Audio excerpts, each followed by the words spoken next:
Bab 10 Kemampuan Kerjasama. Pengantar bab. Pada bab 10 ini, akan dibahas mengenai konsep kemampuan kerjasama. Setiap manusia, selalu membutuhkan orang lain dalam melakukan setiap kegiatan. Kebutuhan manusia akan manusia lainnya, disebabkan oleh karena pada bahwa manusia sebagai makhluk sosial. Manusia adalah makhluk yang selalu melakukan hubungan dan interaksi dengan manusia lainnya. Seorang manusia tidak dapat mencapai apa yang ia inginkan tanpa bantuan dari manusia lain. Manusia menjalankan perannya dengan menggunakan sebuah simbol. Simbol itu digunakan untuk mengkomunikasikan pikiran serta perasaan yang ia rasakan. Manusia menyadari bahwa ia tidak bisa hidup tanpa bantuan dari manusia lainnya. Manusia sebagai makhluk sosial memiliki arti bahwa manusia membutuhkan manusia lain. Dalam menjalankan kehidupan sehari-hari, manusia tidak dapat menjalankan hidupnya sendiri.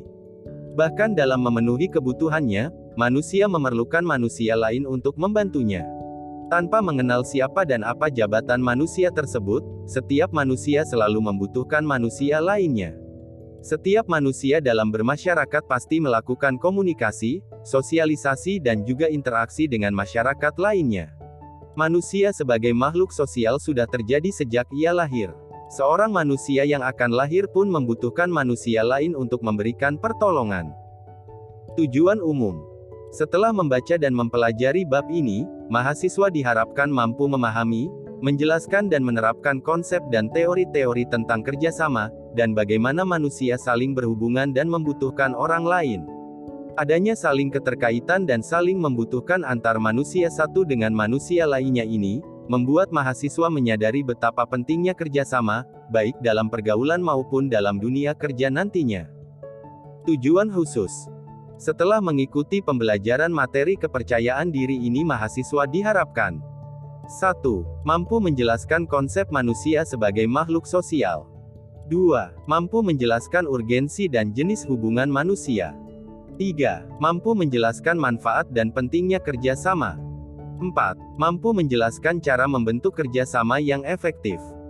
Materi bab A. Konsep manusia sebagai makhluk sosial.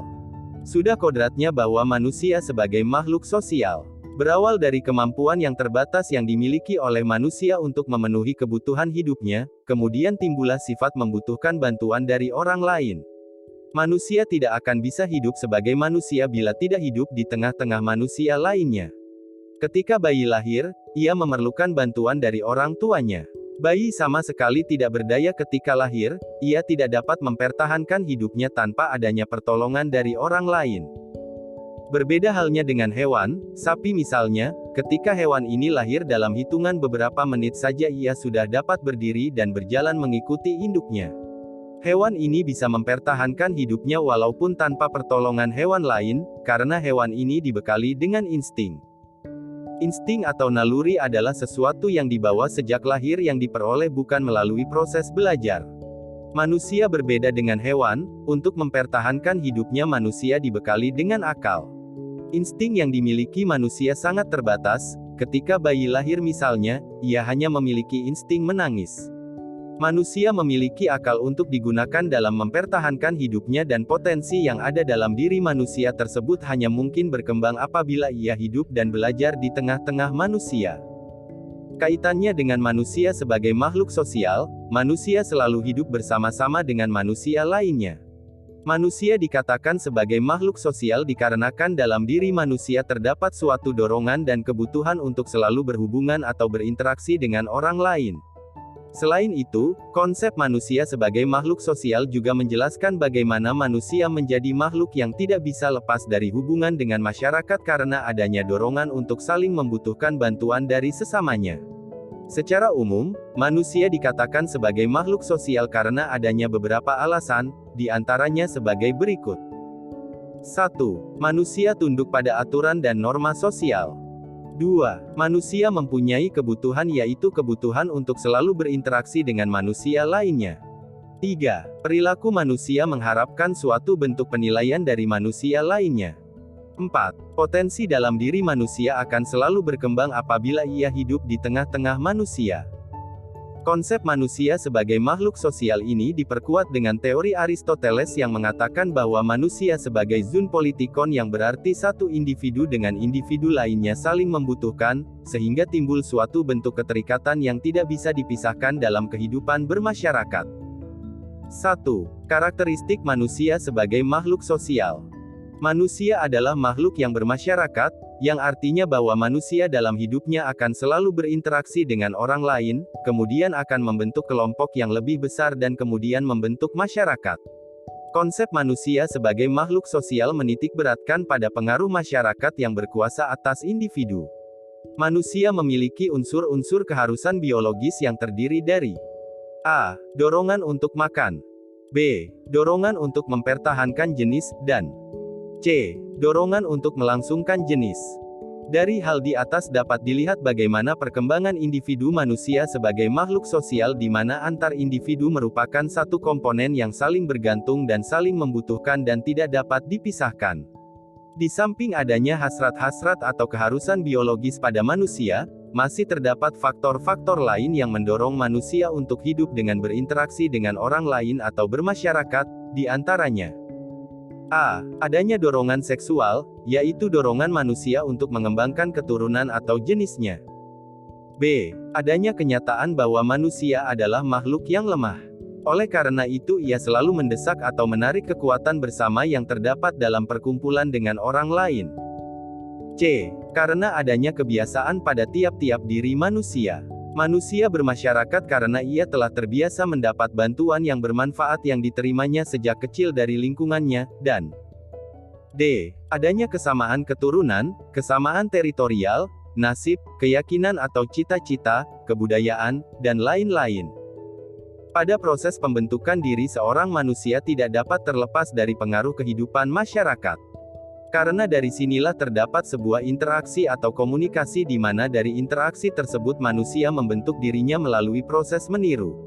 Hal tersebut merupakan sebuah kecenderungan sosial yang dimiliki manusia, yaitu kecenderungan untuk meniru dalam arti membentuk diri dengan melihat kehidupan masyarakat yang terdiri dari A. Penerimaan bentuk-bentuk kebudayaan, di mana manusia menerima bentuk-bentuk pembaharuan yang berasal dari luar sehingga dalam diri manusia terbentuk sebuah pengetahuan, dan B. Penghematan tenaga di mana hal ini adalah tindakan meniru untuk tidak terlalu banyak menggunakan tenaga dari manusia sehingga kinerja manusia dalam masyarakat dapat berjalan efektif dan efisien. Karakteristik manusia sebagai makhluk sosial ditunjukkan dengan salah satu cirinya, di mana manusia selalu melakukan interaksi dengan orang lain.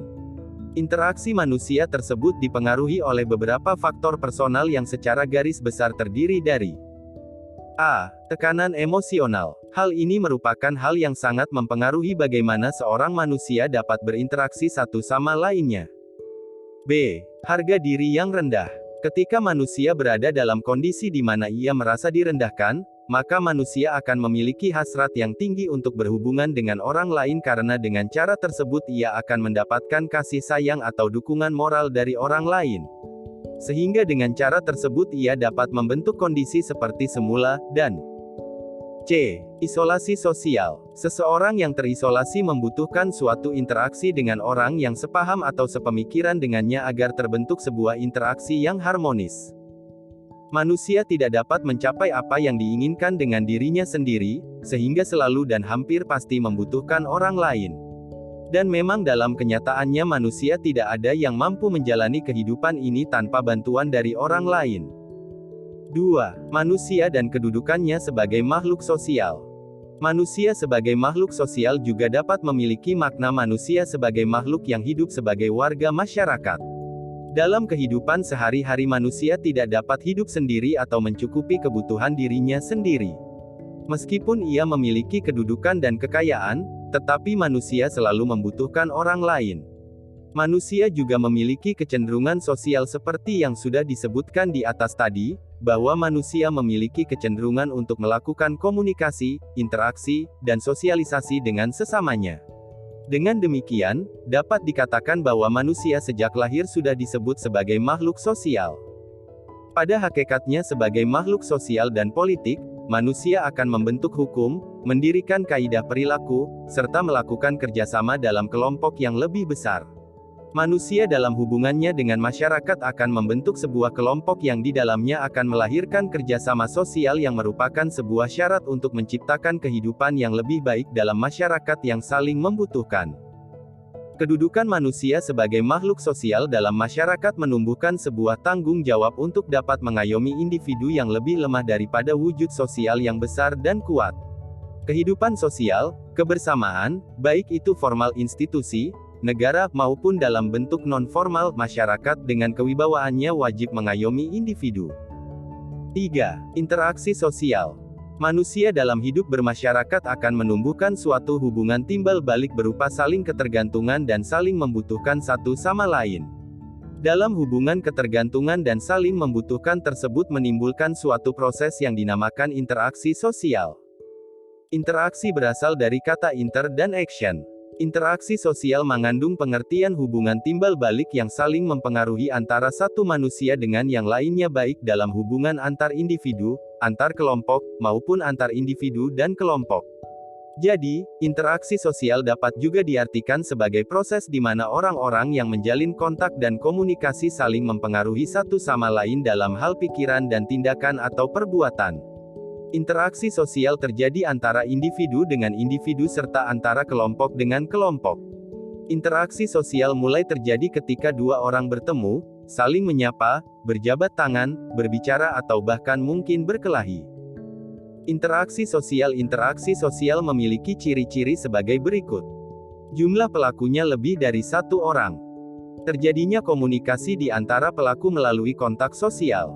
Mempunyai maksud dan tujuan yang jelas, dan dilaksanakan melalui suatu pola sistem sosial tertentu. Terdapat dua syarat yang menyebabkan terjadinya interaksi sosial di dalam masyarakat, yaitu adanya kontak sosial dan komunikasi.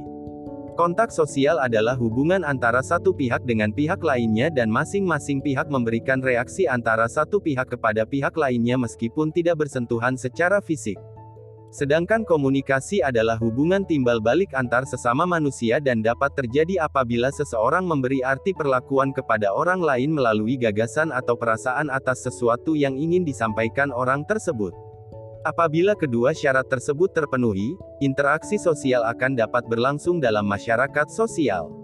Adapun faktor-faktor yang mendasari berlangsungnya interaksi sosial, yaitu 1. Imitasi. Suatu proses peniruan atau meniru. 2. Sugesti.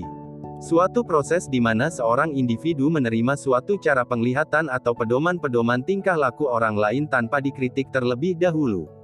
Yang dimaksud dengan sugesti di sini adalah pengaruh fisik, baik yang datang dari dirinya sendiri maupun dari orang lain yang pada umumnya diterima tanpa adanya kritik.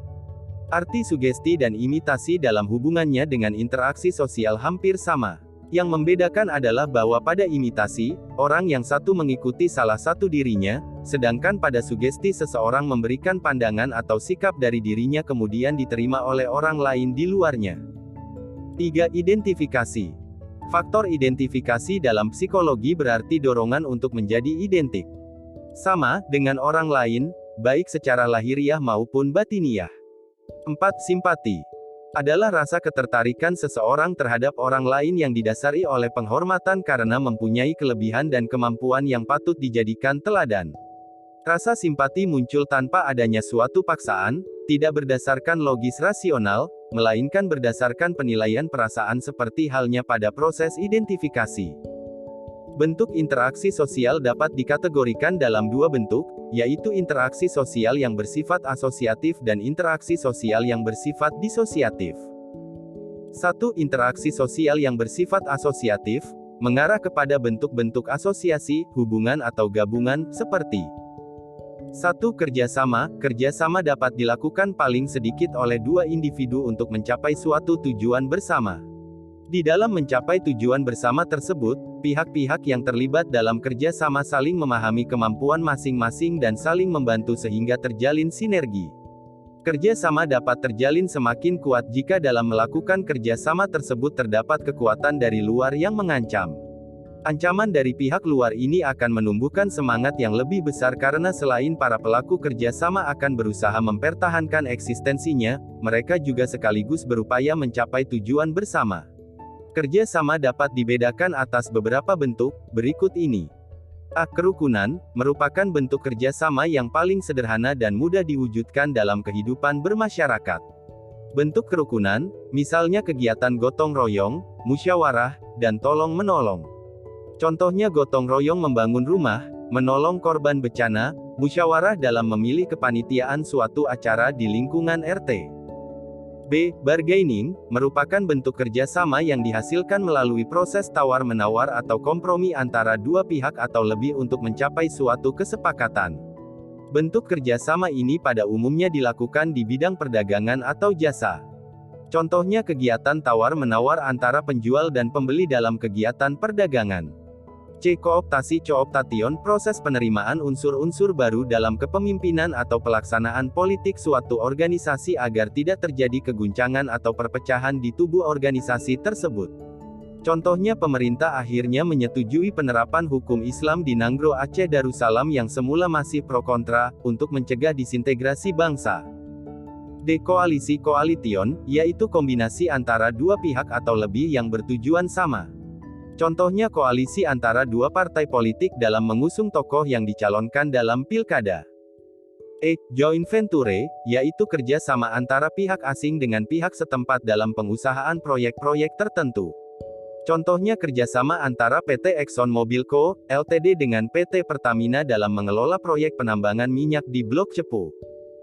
2. Interaksi sosial yang bersifat disosiatif, mengarah kepada bentuk-bentuk pertentangan atau konflik, seperti A. Persaingan, yaitu usaha yang dilakukan secara perorangan atau kelompok sosial tertentu agar memperoleh kemenangan atau hasil secara kompetitif tanpa menimbulkan ancaman atau benturan fisik di pihak lawannya. B. Konflik, yaitu proses sosial antar perorangan atau kelompok masyarakat tertentu akibat adanya perbedaan paham dan kepentingan yang sangat mendasar sehingga menimbulkan adanya semacam jurang pemisah yang menghalangi interaksi sosial di antara mereka yang saling bertikai tersebut. C. Kontravensi, adalah bentuk proses sosial yang berada di antara persaingan dan pertentangan atau konflik. Wujud dari kontravensi antara lain sikap tidak senang, baik secara tersembunyi maupun secara terang-terangan yang ditujukan kepada perorangan atau kelompok atau terhadap unsur-unsur kebudayaan golongan tertentu. Sikap tersebut dapat berubah menjadi kebencian, tetapi tidak sampai menjadi pertentangan atau konflik. B. Jenis hubungan sosial. Hubungan sosial merupakan suatu kegiatan yang menghubungkan kepentingan antar individu, individu dengan kelompok atau antar kelompok yang secara langsung ataupun tidak langsung dapat menciptakan rasa saling pengertian dan kerjasama yang cukup tinggi, keakraban, keramahan, serta menunjang tinggi persatuan dan kesatuan bangsa. Contoh-contoh hubungan sosial tersebut yaitu A. Hubungan sosial berdasarkan kelompok sosial, paguyuban dan patembayan. B. Hubungan sosial berdasarkan klasifikasi antar kelompok, fisiologis dan kebudayaan. C. Hubungan sosial berdasarkan dimensi antar kelompok, demografi dan sikap. D. Hubungan sosial berdasarkan kelompok mayoritas dan minoritas. E. Hubungan sosial berdasarkan ras, rasisme, dan rasialisme. F. Hubungan sosial berdasarkan kelompok etnik. G. Hubungan sosial berdasarkan kelompok dimensi sejarah, etnosentrisme dan persaingan. H. Hubungan sosial berdasarkan pola hubungan sosial antar kelompok, akulturasi. Secara umum, hubungan sosial dapat dibedakan menjadi dua, yaitu proses yang asosiatif dan disosiatif. Hubungan sosial asosiatif merupakan hubungan yang bersifat positif, artinya hubungan ini dapat mempererat atau memperkuat jalinan atau solidaritas kelompok. Adapun hubungan sosial disosiatif merupakan hubungan yang bersifat negatif, artinya hubungan ini dapat merenggangkan atau menggoyahkan jalinan atau solidaritas kelompok yang telah terbangun. A. Bentuk-bentuk hubungan sosial asosiatif. Hubungan sosial asosiatif adalah proses interaksi yang cenderung menjalin kesatuan dan meningkatkan solidaritas anggota kelompok. Hubungan sosial asosiatif memiliki bentuk-bentuk berikut ini. 1. Kerjasama. Kerjasama dapat dilakukan paling sedikit oleh dua individu untuk mencapai suatu tujuan bersama. Di dalam mencapai tujuan bersama tersebut, pihak-pihak yang terlibat dalam kerjasama saling memahami kemampuan masing-masing dan saling membantu sehingga terjalin sinergi. Kerjasama dapat terjalin semakin kuat jika dalam melakukan kerjasama tersebut terdapat kekuatan dari luar yang mengancam. Ancaman dari pihak luar ini akan menumbuhkan semangat yang lebih besar karena selain para pelaku kerjasama akan berusaha mempertahankan eksistensinya, mereka juga sekaligus berupaya mencapai tujuan bersama. Kerjasama dapat dibedakan atas beberapa bentuk, berikut ini. A. Kerukunan, merupakan bentuk kerjasama yang paling sederhana dan mudah diwujudkan dalam kehidupan bermasyarakat. Bentuk kerukunan, misalnya kegiatan gotong royong, musyawarah, dan tolong-menolong. Contohnya gotong royong membangun rumah, menolong korban bencana, musyawarah dalam memilih kepanitiaan suatu acara di lingkungan RT. B. Bargaining, merupakan bentuk kerjasama yang dihasilkan melalui proses tawar-menawar atau kompromi antara dua pihak atau lebih untuk mencapai suatu kesepakatan. Bentuk kerjasama ini pada umumnya dilakukan di bidang perdagangan atau jasa. Contohnya kegiatan tawar-menawar antara penjual dan pembeli dalam kegiatan perdagangan. C. Kooptasi cooptation, proses penerimaan unsur-unsur baru dalam kepemimpinan atau pelaksanaan politik suatu organisasi agar tidak terjadi keguncangan atau perpecahan di tubuh organisasi tersebut. Contohnya pemerintah akhirnya menyetujui penerapan hukum Islam di Nanggro Aceh Darussalam yang semula masih pro kontra, untuk mencegah disintegrasi bangsa. D. Koalisi coalition, yaitu kombinasi antara dua pihak atau lebih yang bertujuan sama. Contohnya koalisi antara dua partai politik dalam mengusung tokoh yang dicalonkan dalam pilkada. E. Joint venture, yaitu kerjasama antara pihak asing dengan pihak setempat dalam pengusahaan proyek-proyek tertentu.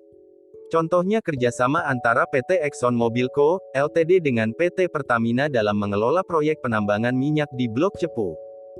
2. Akomodasi, dapat diartikan sebagai suatu keadaan atau sebagai suatu proses. Sebagai keadaan, akomodasi adalah suatu bentuk keseimbangan dalam interaksi antar individu atau kelompok manusia dalam kaitannya dengan norma sosial dan nilai sosial yang berlaku. Sebagai proses, akomodasi menunjuk pada usaha-usaha manusia untuk meredakan suatu pertentangan, yaitu usaha-usaha untuk mencapai kestabilan. Sebagai suatu proses, akomodasi mempunyai beberapa bentuk. Berikut ini bentuk-bentuk akomodasi. A. Kursi coercion, suatu bentuk akomodasi yang dilaksanakan karena adanya paksaan, baik secara fisik langsung ataupun secara psikologis tidak langsung. Di dalam hal ini, salah satu pihak berada pada kondisi yang lebih lemah. Contoh, kursi secara fisik adalah perbudakan dan penjajahan, sedangkan kursi secara psikologis contohnya tekanan negara-negara donor pemberi pinjaman kepada negara-negara kreditor dalam pelaksanaan syarat-syarat pinjaman. B. Kompromi-kompromise, suatu bentuk akomodasi di antara pihak-pihak yang terlibat untuk dapat saling mengurangi tuntutannya agar penyelesaian masalah yang terjadi dapat dilakukan. Contohnya perjanjian antara pemerintah Indonesia dengan gerakan separatis Aceh dalam hal menjaga stabilitas keamanan di Aceh. C. Arbitrasi arbitration, suatu cara mencapai kesepakatan yang dilakukan antara dua pihak yang bertikai dengan bantuan pihak ketiga. Pihak ketiga tersebut memiliki wewenang dalam penyelesaian sengketa dan biasanya merupakan suatu badan yang memiliki kedudukan lebih tinggi dari pihak-pihak yang bertikai. Contohnya penyelesaian pertikaian antara buruh dengan pemilik perusahaan oleh Dinas Tenaga Kerja. D. Mediasi, mediasi hampir sama dengan arbitrasi. Akan tetapi, dalam hal ini fungsi pihak ketiga hanya sebagai penengah dan tidak memiliki wewenang dalam penyelesaian sengketa. Contohnya mediasi yang dilakukan oleh pemerintah Finlandia dalam penyelesaian konflik antara pemerintah Indonesia dengan GAM. E. Conciliation, yaitu usaha mempertemukan keinginan dari beberapa pihak yang sedang berselisih demi tercapainya tujuan bersama. Contohnya konsultasi antara pengusaha angkutan dengan dinas lalu lintas dalam penetapan tarif angkutan. F. Tolerance, suatu bentuk akomodasi yang dilandasi sikap saling menghormati kepentingan sesama sehingga perselisihan dapat dicegah atau tidak terjadi. Dalam hal ini, toleransi timbul karena adanya kesadaran masing-masing individu yang tidak direncanakan. Contohnya toleransi antar umat beragama di Indonesia. G. Stalemate, suatu keadaan perselisihan yang berhenti pada tingkatan tertentu. Keadaan ini terjadi karena masing-masing pihak tidak dapat lagi maju ataupun mundur, seimbang. Hal ini menyebabkan masalah yang terjadi akan berlarut-larut tanpa ada penyelesaiannya. Contohnya perselisihan antara negara Amerika Serikat dengan negara Iran terkait dengan isu nuklir. Pengadilan Adjudikation merupakan bentuk penyelesaian perkara atau perselisihan di pengadilan oleh lembaga negara melalui peraturan perundang-undangan yang berlaku. Contohnya penyelesaian kasus sengketa tanah di pengadilan. 3. Asimilasi adalah proses sosial yang timbul apabila ada kelompok masyarakat dengan latar belakang kebudayaan yang berbeda, saling bergaul secara interaktif dalam jangka waktu lama. Dengan demikian, lambat laun kebudayaan asli akan berubah sifat dan wujudnya menjadi kebudayaan baru yang merupakan perpaduan kebudayaan dan masyarakat dengan tidak lagi membeda-bedakan antara unsur budaya lama dengan kebudayaan baru. Proses ini ditandai dengan adanya usaha mengurangi perbedaan yang ada. Proses asimilasi bisa timbul jika ada a. Kelompok-kelompok manusia yang berbeda kebudayaannya. b. Orang perorangan sebagai anggota kelompok saling bergaul secara intensif, langsung, dan dalam jangka waktu yang lama. c. Kebudayaan dari kelompok-kelompok manusia tersebut masing-masing berubah dan saling menyesuaikan. Contohnya perkawinan antar suku sehingga terjadi pembauran dari kebudayaan masing-masing individu sehingga muncul kebudayaan baru. 4. Akulturasi adalah suatu keadaan diterimanya unsur-unsur budaya asing ke dalam kebudayaan sendiri. Diterimanya unsur-unsur budaya asing tersebut berjalan secara lambat dan disesuaikan dengan kebudayaan sendiri, sehingga kepribadian budaya sendiri tidak hilang. Contohnya, akulturasi antara budaya Hindu dan Islam yang tampak pada seni arsitektur Pura Langgar di Bangli. b. Bentuk-bentuk hubungan disosiatif. 1. Persaingan adalah suatu proses sosial yang dilakukan oleh individu atau kelompok dalam usahanya mencapai keuntungan tertentu tanpa adanya ancaman atau kekerasan dari para pelaku. Contohnya persaingan antar perusahaan telekomunikasi atau provider dalam menyediakan pelayanan tarif murah pulsa. 2. Kontravensi merupakan suatu bentuk proses sosial yang berada di antara persaingan dengan pertentangan atau pertikaian. Kontravensi adalah sikap mental yang tersembunyi terhadap orang atau unsur-unsur budaya kelompok lain. Sikap tersembunyi tersebut dapat berubah menjadi kebencian, namun tidak sampai menjadi pertentangan atau pertikaian. Bentuk kontravensi, misalnya berupa perbuatan menghalangi, menghasut, memfitnah, berkhianat, provokasi, dan intimidasi. Contohnya demonstrasi yang dilakukan elemen masyarakat untuk menghalangi atau menolak kenaikan BBM. 3. Pertentangan perselisihan adalah suatu proses sosial di mana individu atau kelompok menantang pihak lawan dengan ancaman dan/atau kekerasan untuk mencapai suatu tujuan. Contohnya pertentangan antara golongan muda dengan golongan tua dalam menentukan waktu pelaksanaan proklamasi kemerdekaan RI pada tahun 1945. 3. Kebutuhan integratif. Kebutuhan integratif merupakan kebutuhan manusia untuk menyalurkan kemampuannya sebagai makhluk pemikir dan bermoral yang berfungsi untuk mengintegrasikan berbagai kebutuhan dan kebudayaan menjadi satu kesatuan sistem yang bulat dan menyeluruh serta masuk akal bagi para pendukungnya. Contoh kebutuhan integratif adalah rekreasi dan hiburan, perasaan benar salah, perasaan adil tidak adil, serta perasaan kolektif kebersamaan. Sedangkan kebutuhan sosial merupakan kebutuhan manusia untuk berinteraksi dan melibatkan diri dengan orang lain dapat hidup secara berkelompok. Contoh kebutuhan yakni kegiatan bersama, sistem pendidikan, berkomunikasi dengan sesama, keteraturan sosial dan kontrol sosial, serta kepuasaan batin dari suatu keberhasilan yang diperoleh. 4. Pranata sosial. Pranata sosial merupakan seperangkat aturan tata cara dalam masyarakat untuk memenuhi kebutuhan hidup manusia sebagai individu maupun sebagai makhluk sosial. Fungsi pranata sosial yakni a. Menurut Subiono Sufanto, yaitu memberikan pedoman pada anggota-anggota masyarakat, bagaimana harus bersikap bertingkah laku dalam menghadapi masalah-masalah yang muncul dan berkembang di lingkungan masyarakat, terutama yang menyangkut hubungan pemenuhan kebutuhan. B. Menurut Horton dan Hun, yaitu fungsi manifest, fungsi nyata yaitu, fungsi pranata yang disadari dan diakui oleh seluruh masyarakat. C. Fungsi earthen terselubung yaitu, fungsi pranata yang tidak disadari dan mungkin tidak dikehendaki, atau jika diakui dianggap sebagai hasil sampingan dan biasanya tidak dapat diramalkan. Macam-macam pranata sosial. A. Pranata ekonomi, memenuhi kebutuhan material bertani, industri, bank, koperasi dan sebagainya.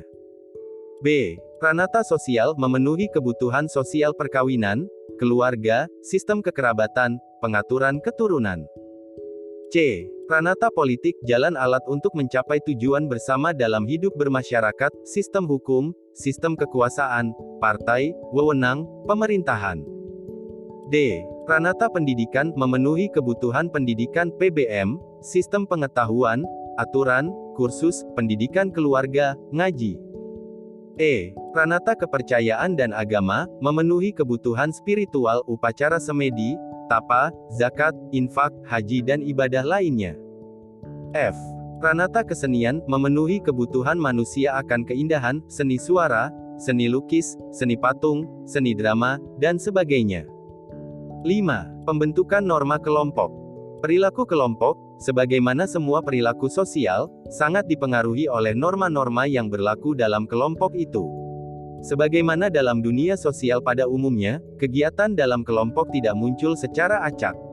Setiap kelompok memiliki suatu pandangan tentang perilaku mana yang dianggap pantas untuk dijalankan para anggotanya, dan norma-norma ini mengarahkan interaksi kelompok. Norma muncul melalui proses interaksi yang perlahan-lahan di antara anggota kelompok. Pada saat seseorang berperilaku tertentu, pihak lain menilai kepantasan atau ketidakpantasan perilaku tersebut, atau menyarankan perilaku alternatif langsung atau tidak langsung. Norma terbentuk dari proses akumulatif interaksi kelompok. Jadi, ketika seseorang masuk ke dalam sebuah kelompok, perlahan-lahan akan terbentuk norma, yaitu norma kelompok. C. Manfaat dan pentingnya kerjasama. Sebagai makhluk hidup, manusia sudah tercipta untuk saling bekerja sama, komunikasi dan saling membantu. Pada hakikat kerjasama itu selalu terjadi di semesta alam ini, hanya bentuknya dan jenisnya saja yang berbeda-beda di antara miliaran makhluk ciptaannya.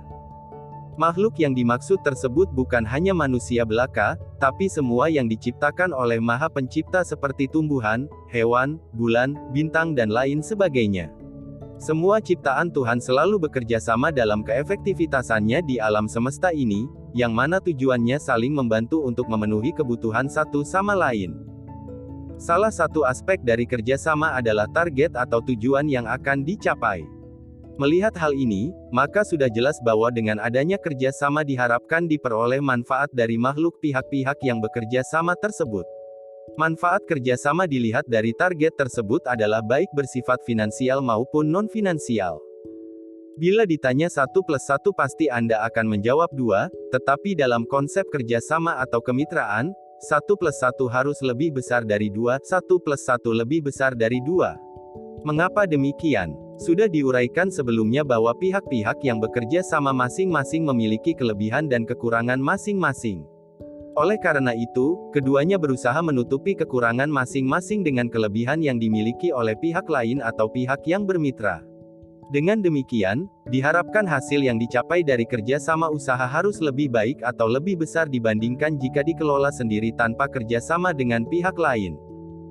Jika hasil yang diperoleh dari kerjasama tidak lebih baik bila seandainya tanpa kerjasama, berarti kerjasama tersebut gagal.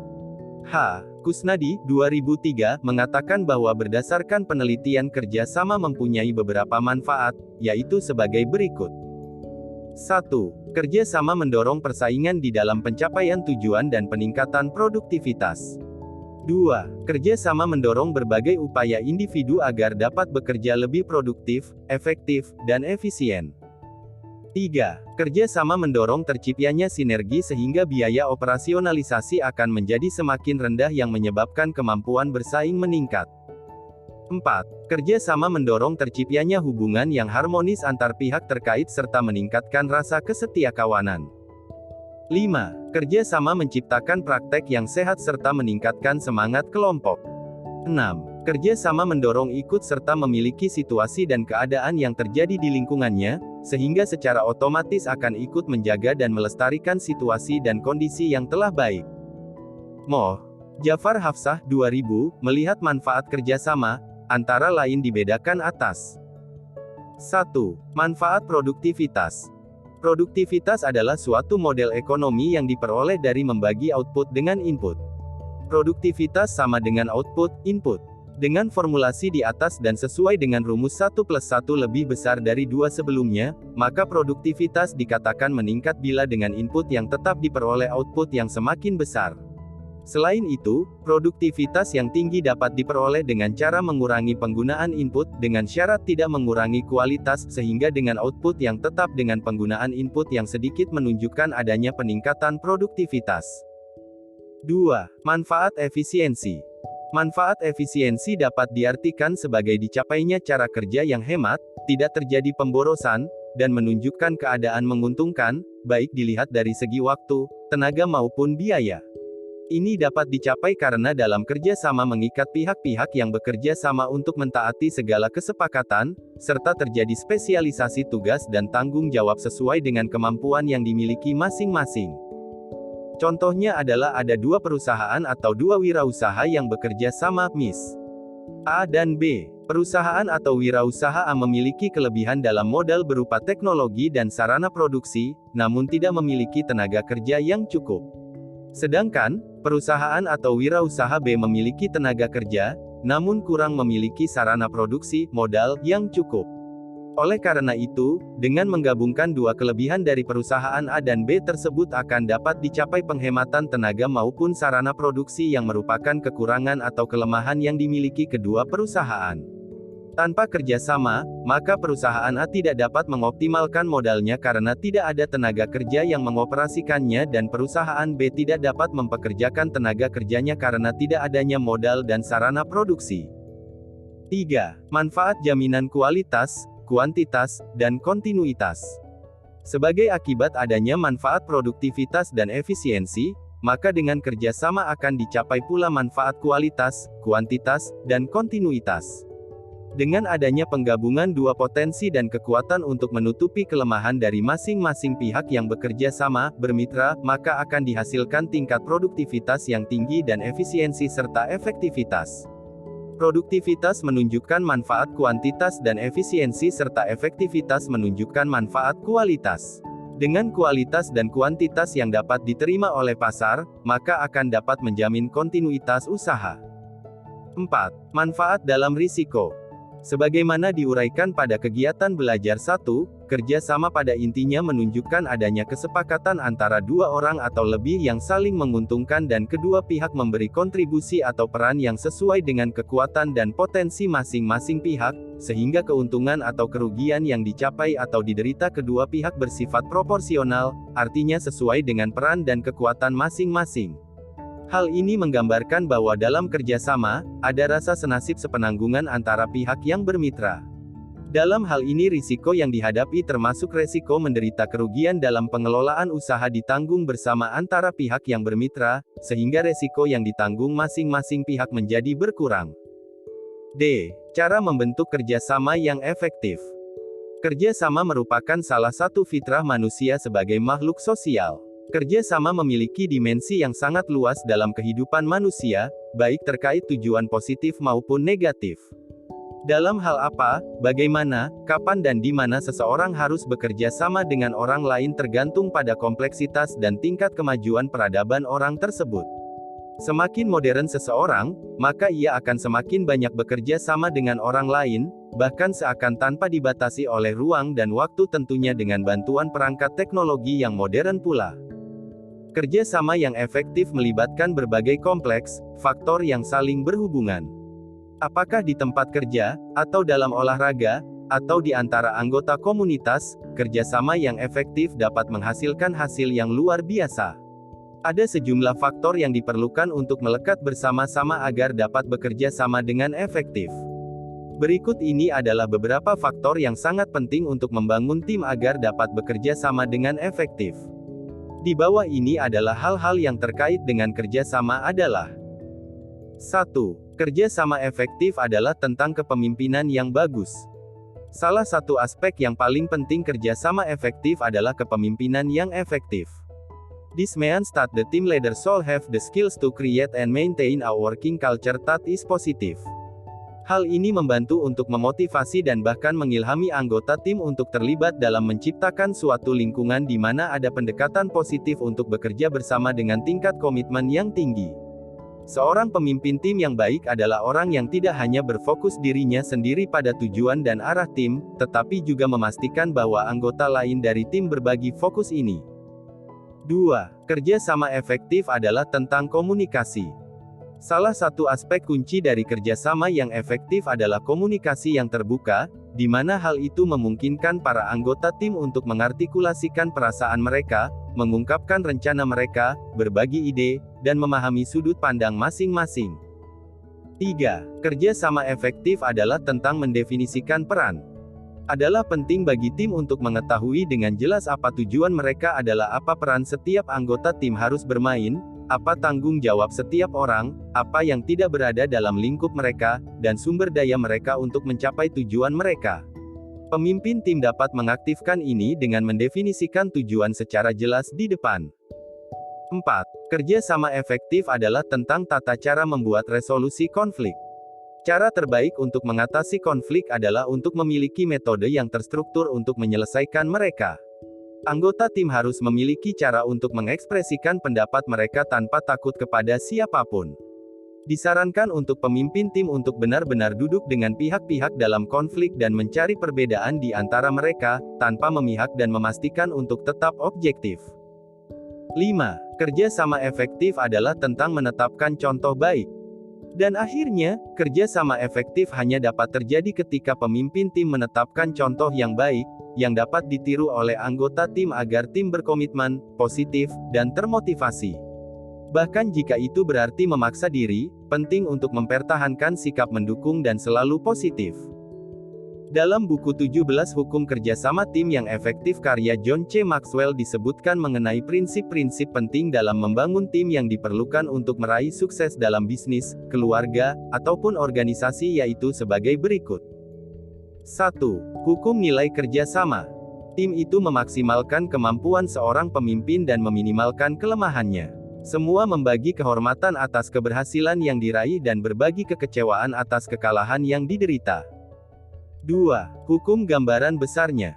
Orang yang membangun tim sukses itu tidak pernah melupakan bahwa semua orang dalam timnya itu berkontribusi terhadap pencapaian yang lebih besar. Tanpa perspektif tersebut, tim tidak akan pernah meraih sasarannya. 3. Hukum posisi yang tepat. Mempunyai orang yang tepat dalam jabatan yang tepat itu sangatlah penting dalam membangun tim. Untuk dapat itu dibutuhkan 3 hal, yaitu, harus mengenali timnya, harus mengenali situasinya, dan harus mengenali pemainnya. 4. Hukum Gunung Everest. Kita tidak mungkin memenangkan suatu tantangan besar sendirian, namun semakin tinggi tantangannya semakin tinggi kebutuhan akan kerjasamanya. Cara terbaik untuk membentuk tim demi meraih impian-impian, kita perlu mengajukan 3 pertanyaan kepada diri sendiri, apakah impian saya, siapa sajakah anggota tim saya, dan terakhir seperti apakah seharusnya tim impian saya. 5. Hukum mata rantai. Walaupun setiap tim itu suka mengukur dirinya menurut orang-orang terbaiknya, sesungguhnya kekuatan tim itu dipengaruhi oleh mata rantainya yang lemah. Seberapa jauh pun orang berusaha mencari rasionalisasinya, kompensasinya, atau menyembunyikannya, mata rantai yang lemah ujung-ujungnya akan ketahuan. 6. Hukum katalisator. Katalisator adalah orang-orang yang selalu menjadikan segalanya terlaksana. Sebuah tim tidak mungkin meraih sasaran-sasaran besar kalau tidak mempunyai katalisator. 7. Hukum kompas. Visi besar itu mendahului prestasi besar. Setiap tim membutuhkan visi yang menawan untuk memberikan arah serta kepercayaan diri. Tim yang tanpa visi bisa tidak mempunyai maksud yang jelas. Sebaliknya, tim yang mempunyai visi menjadi terfokus, energi dan yakin. Mereka tahu kemana dituju dan mengapa ke sana. 8. Hukum apel busuk. Sikap baik di antara para pemain tidaklah menjamin suksesnya tim, tetapi sikap yang buruk menjamin kegagalan tim. 9. Hukum keterandalan. Pentingnya hukum keterandalan ini paling jelas ketika taruhannya sangat besar. Para anggota tim harus saling mengandalkan satu sama lain, apapun yang terjadi. Keterandalan itu ada formulanya dan dampaknya sangat besar bagi keberhasilan tim, yaitu, keterandalan sama dengan karakter plus kompetensi plus komitmen plus konsistensi plus kekompakan. 10. Hukum bandrol harga. Salah satu alasan tim gagal membayar harga untuk meraih potensinya adalah karena keliru memahami hukum bandrol harga. Ada 4 fakta yang harus dipelajari dalam hukum ini, yaitu, harganya harus dibayar semua orang, harganya harus terus dibayar, harganya naik ketika tim ingin naik, dan harganya tidak pernah turun. 11. Hukum papan angka. Ada tim yang mengukur sukses mereka dalam skor yang diperoleh, ada juga dalam tingkat keuntungan. Kalau tim ingin meraih sasaran-sasarannya, mereka harus mengetahui di mana posisi mereka. 12. Hukum pemain cadangan. Tim yang hebat tanpa pemain cadangan ujung-ujungnya akan ambruk. Pemain cadangan itu lebih banyak daripada pemain utama, pemain cadangan yang ditempatkan secara tepat terkadang lebih berharga daripada pemain utama, pemain cadangan yang kuat memberikan lebih banyak pilihan kepada sang pemimpin, pemain cadangan itu biasanya dipanggil di saat-saat kritis. 13. Hukum identitas. Setiap anggota tim hendaknya mempunyai kesamaan nilai-nilai. Sama halnya nilai-nilai pribadi itu mempengaruhi dan memandu perilaku seorang individu, maka nilai-nilai organisasi pun mempengaruhi serta memandu perilaku tim. Kesamaan nilai-nilai itu ibarat perekat, pondasi, pengukur, kompas, magnet, dan identitas tim. 14. Hukum komunikasi. Hanya dengan komunikasi yang baik tim itu bisa sukses. Komunikasi meningkatkan komitmen dan hubungan, yang pada gilirannya mendorong tindakan. Setiap tim harus belajar mengembangkan komunikasi yang baik dalam 4 bidang, yakni, dari pemimpin kepada para anggotanya, dari para anggota tim kepada pemimpin, di antara sesama anggota tim, dan antara tim dengan publik. 15. Hukum keunggulan. Tim itu selalu mencari keunggulan. Dengan kepemimpinan yang baik, segalanya membaik. Pemimpin itu mengalihkan tanggung jawab kepada mereka yang melaksanakan tugasnya, pemimpin itu menciptakan lingkungan di mana masing-masing anggota timnya mau bertanggung jawab, pemimpin itu membimbing pengembangan kemampuan-kemampuan pribadi, pemimpin itu cepat belajar dan mendorong yang lain untuk juga cepat belajar. 16. Hukum moral yang tinggi. Ketika sebuah tim memiliki moral yang tinggi, mereka pokoknya tidak perlu khawatir melihat atau menghadapi keadaan apapun yang mereka alami karena mereka ciptakan sendiri keadaan mereka. Tetapi kalau kita yang memimpin, tanggung jawab sangat besar dan jika sebagai pemain perlu mempunyai sikap yang baik. Selalu memberikan yang terbaik dan mendukung orang-orang dalam tim maupun pemimpin. 17. Hukum hasil investasi. Berinvestasi dalam tim akan berkembang dengan berjalannya waktu. Apabila semua orang dalam tim berinvestasi, maka manfaatnya ibarat bunga majemuk yang berlipat ganda. H. Kusnadi, 2003, dalam bukunya Masalah, Kerjasama, Konflik, dan Kinerja menguraikan bahwa dalam membentuk kerjasama yang efektif terdapat diperlukan suatu kesadaran diri di mana kedua pihak yang bermitra harus menyadari bahwa kerjasama yang dibangun tidak akan mencapai tujuan bila hanya dijalankan oleh seseorang, melainkan harus disadari bahwa kerjasama tersebut merupakan tanggung jawab bersama untuk mencapai tujuan bersama. Adanya kesadaran diri ditandai dengan 1. Memahami konsep persamaan dan perbedaan manusia. Harus disadari bahwa setiap manusia memiliki perbedaan yang ditandai dari kekurangan, kelebihan, dan potensi masing-masing. Perbedaan inilah yang justru menjadi pendorong untuk melakukan kerja sama. 2. Adanya tujuan dan target yang jelas. Hal ini penting dan ditetapkan secara jelas serta disepakati secara bersama, sehingga akan mempermudah untuk mencapainya. 3. Adanya ilmu dan teknologi yang relevan. Ilmu dan teknologi merupakan faktor yang membantu proses kerjasama berjalan secara baik dan berhasil. Oleh karena itu tanpa kedua aspek tersebut kerjasama usaha belum tentu akan mendatangkan kesuksesan. Hal ini mengingat kemajuan zaman yang ditandai dengan perkembangan ilmu dan teknologi yang demikian cepat. 4. Serius, santai, dan tidak tegang. Ketiga hal ini akan menjadikan kerjasama yang dibina menjadi sesuatu yang menyenangkan. Dengan kondisi demikian, maka kerjasama diharapkan dapat dijalankan dengan baik dan berhasil karena dapat melahirkan cara berpikir yang jernih dan rasional. 5. Komunikasi yang baik. Komunikasi yang baik akan menciptakan kondisi kerja yang kondusif untuk tercapainya tujuan atau target kerjasama. 6. Dukungan yang menyeluruh. Kerjasama yang dijalan harus melibatkan pula seluruh pihak yang ada atau dengan perkataan lain kerjasama tersebut harus mendapat dukungan secara menyeluruh. Dengan dukungan tersebut, maka target yang ingin dicapai dari kerjasama dapat dengan mudah diraih. 7. Adanya perhatian. Perhatian di sini dalam konteks yang luas, yaitu baik dari sesama kalangan usaha, pihak keluarga maupun pemerintah dan pihak terkait. Kerjasama akan tercipta dengan baik bila ada perhatian dari semua pihak. 8. Adanya kewajaran. Kerjasama tidak dapat dipaksakan dan menyeluruh karena tidak semua hal memerlukan kerjasama. Dalam kerjasama, masing-masing pihak memberi kontribusi yang wajar sesuai dengan potensi dan kapasitas masing-masing pihak. 9. Adanya keterbukaan. Hal ini hampir mirip dengan masalah komunikasi yang baik. Keterbukaan merupakan kunci dari komunikasi yang baik, karena tanpa keterbukaan komunikasi menjadi terhambat. Oleh karena itu, agar kerjasama dapat berjalan dengan baik diperlukan keterbukaan dari semua pihak. 10. Dapat meramalkan masa depan. Kerjasama bukan hanya untuk kepentingan saat ini dan sesaat, melainkan untuk jangka waktu panjang dan jauh ke depan. 11. Adanya kompetensi. Kerjasama selalu diarahkan untuk mencapai sasaran tertentu. Kerjasama tidak dilaksanakan tanpa arah, karena tanpa arah, atau kompetensi tertentu, maka kerjasama akan menjadi sia-sia. 12. Adanya keeratan semua pihak yang terlibat dalam kerjasama. Semua pihak yang terlibat dalam ikatan kerjasama usaha merupakan satu tim kerja teamwork, yang harus bekerja secara sinergi atau saling menunjang dan melengkapi sebagai satu kesatuan. Hal ini perlu karena tidak mungkin kerjasama hanya dijalankan oleh salah satu pihak atau seorang diri. Latihan. 1. Apa pentingnya hubungan sosial dalam kehidupan karyawan dalam sebuah perusahaan dan mengapa hubungan sosial begitu ditekankan dalam pewujudan prosesi lingkungan kerja yang kondusif di lingkungan pegawai perusahaan?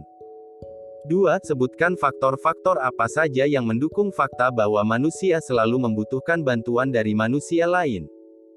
3. Manusia dalam proses pembentukan dirinya salah satunya melalui proses meniru. Jelaskan hal tersebut disertai dengan contoh. 4. Dalam kehidupan bermasyarakat selalu ada konflik yang terjadi antara manusia satu dengan yang lain. Jelaskan mengapa hal itu bisa terjadi dan faktor apa saja yang menyebabkannya. Jelaskan pentingnya kerjasama yang efektif. 5. Sebutkan faktor yang sangat penting untuk membangun tim agar dapat bekerja sama dengan efektif. Rangkuman.